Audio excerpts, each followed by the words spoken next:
कल हम लोग जाने थे कि भौतिक की आधार पे यानी कि फिजिकल आधार पे जो है भौतिकी के आधार पे पदार्थ को 5 भागों में बांटा गया है। नहीं जाने थे? 5 भागों में ये जाने थे कि ठोस, द्रव, gas, plasma, Bose, Einstein, condensate. ये 5 ना अलग अलग भागों में बांटा गया था पदार्थ को। किसके आधार पे? भौतिकी के आधार पे। और भौतिकी के आधार पे जो 5 भागों में बांटा गया था, आज उनमें हम पहला भाग, ठीक ना, ठोस को हम शुरुआत करेंगे। ठोस, अगर हम ऐसे अभी डायरेक्ट बोलेंगे कि ठोस पदार्थों के द्रव्यनांक तथा क्वथनांक उच्च होते हैं तो दिमाग से ऊपर ऊपर चला जाएगा।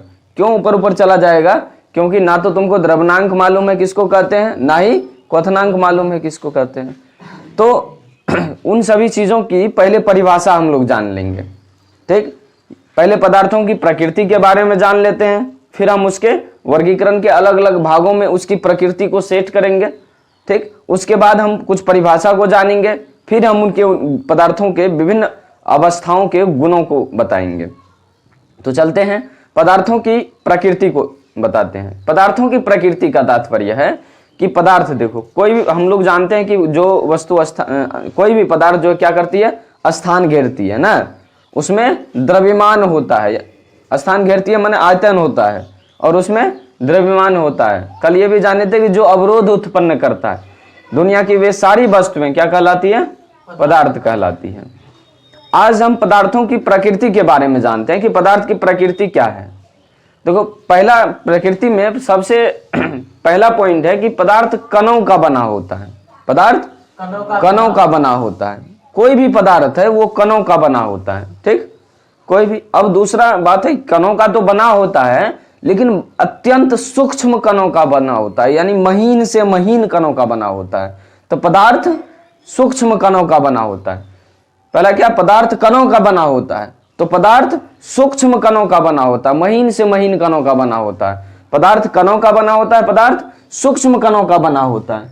तीसरा देखो, पदार्थ के कणों के बीच, पदार्थ के कण हमेशा जो है गतिशील रहते हैं। पदार्थ के कण हमेशा गतिशील रहते हैं।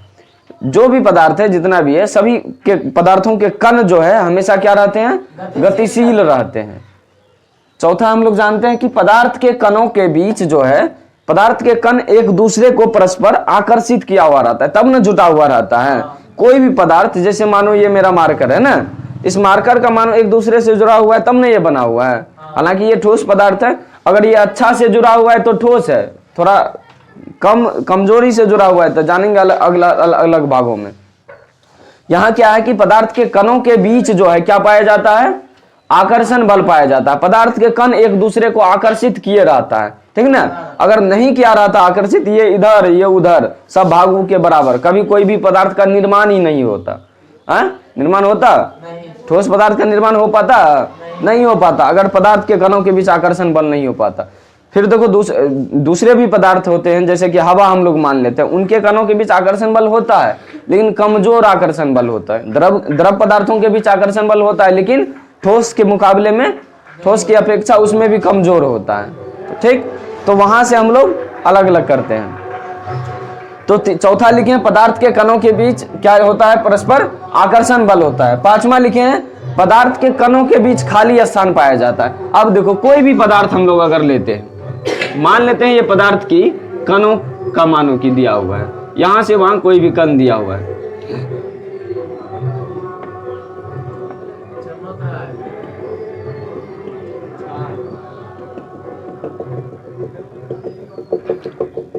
मान लो ये पदार्थ के सभी कण हैं, इनके बीच क्या पाया जाता है? आकर्षण बल पाया जाता है। क्या पाया जाता है? आकर्षण बल पाया जाता है। इनके बीच जो खाली स्थान है, इनके पदार्थों के बीच क्या पाया जाता है? खाली स्थान पाया जाता है। पदार्थ के दो कणों के बीच या पदार्थ के कणों के बीच खाली स्थान पाया जाता है। पदार्थ के कणों के बीच आकर्षण बल पाया जाता है ना। तो पदार्थ के कणों के बीच परस्पर एक दूसरे को आकर्षित किया रहता है। पदार्थ के कणों के बीच खाली स्थान होता है। अब देखो, ये जो खाली स्थान है उसको कहते हैं अंतराअनुक स्थान। क्या कहते हैं? अंतराअनुक स्थान। ये जो बल लगा रहा है उसको कहते हैं अंतराअनुक बल। क्या कहते हैं? अंतराअनुक बल। ठीक ना। अब ये बल लगा रहा है, और कौन सा बल लगा रहा है? आकर्षण बल, नहीं लगा रहा है, क्या बोले, एक दूसरे को खींचे रहता है, तो आकर्षण बल, तो इसी को कहते हैं अंतराअनुक आकर्षण बल। तो देखो पदार्थ के कणों के बीच मौजूद खाली स्थान को क्या कहते हैं, अंतराअनुक स्थान। जो खाली स्थान है इसके बीच, इसके बीच, इसके बीच, इसको क्या कहेंगे, अंतराअनुक स्थान। और इस दोनों के बीच जो आकर्षण बल लग रहा है, दोनों एक दूसरे को खींच रहा है, इसको कहेंगे अंतराअनुक आकर्षण बल, अंतराअनुक आकर्षण बल।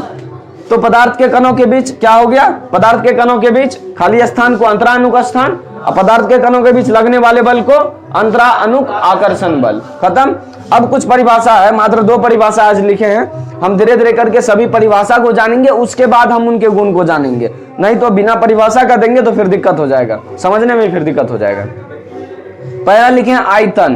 देखो हम लोग 3 डायमेंशनल क्या होता है, जब भी होता है कोई भी, तो एक ऊपर एक नीचे, ये देखो कोई भी, जैसे मानो ये अगर यहाँ ऐसे है तो हमेशा एक बनाएगा, और यहाँ स्पष्ट नहीं दिख रहा है, यहाँ से देखो, एक नीचे हुआ धरातल, दूसरा यहाँ होगा ना, और तीसरा बीच में ऊपर होगा, इसी को कहते हैं 3 डायमेंशनल। नहीं समझ पा रहा है, देखो हम लोग क्या लेते हैं, एक्स एक्सिस लेते हैं, जब 11th में जाएंगे तो अब इसका जिक्र दिया गया है, एक्स लेते हैं, वाई लेते हैं ना, ये मानते हैं वाई, ये मानते हैं एक्स, ठीक। अब इनके बीच जो खड़ा है मेरा मार्कर, देखो है ना, अभी इसको हटाने दो, देखो ये जो मार्कर मेरा खड़ा है, ये भी तो है, ये मान लो लंबाई है, ये चौड़ाई है, तो ये क्या है, ऊंचाई, क्या है, ऊंचाई। तो लंबाई, चौड़ाई, ऊंचाई 3 डायमेंशनल ना, तो जितना स्थान घेरता है, तीनों 3 डायमेंशनल आकृति मिलके उसी को आयतन कहते हैं, उसी को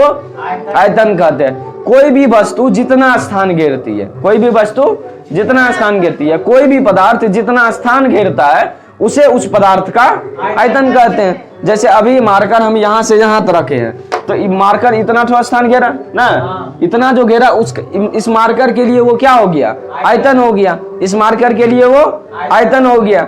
यानी कि कोई भी पदार्थ जितना स्थान घेरता है उसको उसका क्या कहते हैं, आयतन कहते हैं। और आयतन किस आधार पे घेरता है, किस आधार पे, 3 डायमेंशनल आधार पे, नहीं बताए रे, लंबाई, चौड़ाई, ऊंचाई। तो आयतन बराबर क्या हो जाता है रे, लंबाई रे, चौड़ाई गुना क्या, ऊंचाई। तो देखो लंबाई भी क्या है, लंबाई लेंथ है ना रे, दूरी ही है ना, चौड़ाई भी दूरी, ऊंचाई भी दूरी, सब तो दूरी, हाँ एच है तो सब दूरी ही ना। और दूरी का मात्रक क्या होता है, मीटर, क्या होता है, मीटर। तो मीटर गुना मीटर गुना मीटर, तो यानी कि आयतन का मात्रक क्या हो जाएगा, मीटर क्यूब। आयतन का मात्रक मीटर क्यूब, नहीं हो गया, तो इसीलिए नीचे में नहीं लिखे हैं, ठीक। तो आयतन का मात्रक क्या हो जाएगा, मीटर क्यूब। अब देखो दूसरा लिखे हैं घनत्व, क्या लिखे हैं, घनत्व। घनत्व किसी पदार्थ का घनत्व हमको यह बताता है कि कौन पदार्थ कितना अच्छा तरीके से सजाया गया है, ठीक। ये देखो जैसे ये है ना, इससे पता चल रहा है हमको कि ऐसा ऐसा चारों तरफ सजाया गया है। अगर हम इसी जगह दूसरा पदार्थ का आकृति बनाते हैं, ऐसे दे देते हैं, ये देते हैं ऐसे, ये बता रहा है कि थोड़ा कम घनत्व, थोड़ा जो है कम में इसमें इधर उधर दिया गया, ज्यादा दूरी है पदार्थ के कणों के बीच ना, पदार्थ के कणों के बीच ज्यादा दूरी है। ज्यादा दूरी होगा तो आकर्षण बल भी कम मिलने लगेगा, दूर रहेगा तो आकर्षण बल काम करेगा। चुंबक यहाँ यहाँ दूर कर दो, अब धीरे धीरे आकर्षण बल काम करेगा, खत्म। नजदीक रहेगा तब ना आकर्षण बल काम करेगा। तो ज्यादा दूरी रहने पर आकर्षण बल भी उतना काम नहीं करता, तनियों को गर्म करेगा, भाग गया, यही सब ना होगा, ठीक। अब देखो कोई घनत्व हमको यह बताता है कि कोई पदार्थ कितना अच्छा तरीके से सजाया गया है, कोई पदार्थ कितना अच्छा तरीके से सजाया गया है। सभी पदार्थों में कोई पदार्थ कितना अच्छा तरीके से सजाया गया है। ये देखो इसके मुकाबले, इस दोनों के मुकाबले लग रहा है ये बेजोड़ है ना। तो घनत्व हमको क्या बताता है, कोई भी पदार्थ कितना अच्छा तरीके से सजाया गया है।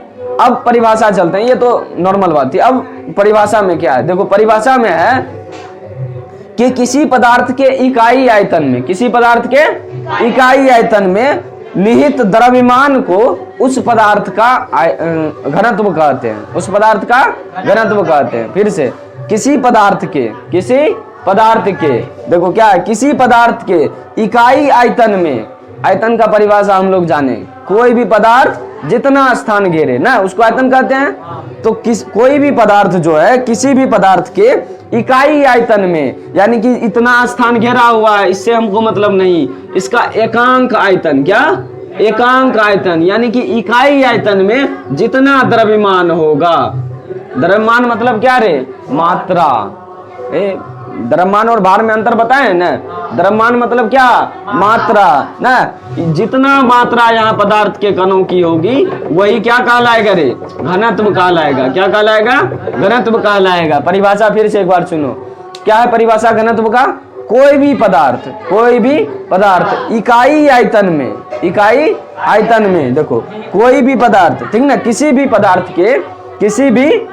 के इकाई आयतन में मौजूद क्या, द्रव्यमान को, मौजूद द्रव्यमान को क्या कहते हैं, घनत्व कहते हैं। किसी भी पदार्थ के, कोई भी पदार्थ के इकाई आयतन में मौजूद द्रव्यमान को उस पदार्थ का घनत्व कहते हैं। अब देखो आयतन भी आया और द्रव्यमान भी आया, दो चीज आया ना आया। तो इकाई आयतन कहने का मतलब आयतन नीचे, किसमें, द्रव्यमान है ना।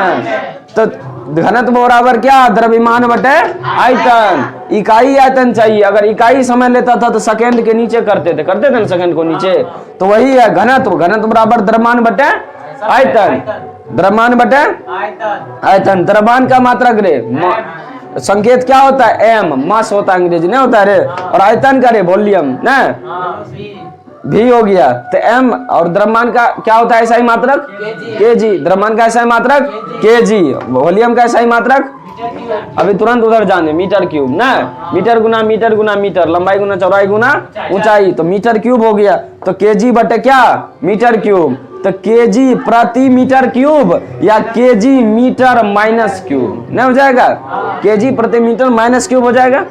ठीक, ये क्या हो गया रे, घनत्व का ऐसा ही मात्रक हो गया, इसलिए यहाँ लिखे हैं घनत्व का ऐसा ही मात्रक केजी मीटर माइनस क्यूब होता है। ये घनत्व का संकेत है, ये एम है, ये भी है। एम क्या है, मास है, भी क्या है, वॉल्यूम है, और ये पी जैसा जो दिख रहा है ये क्या है, घनत्व है। क्या है, घनत्व है।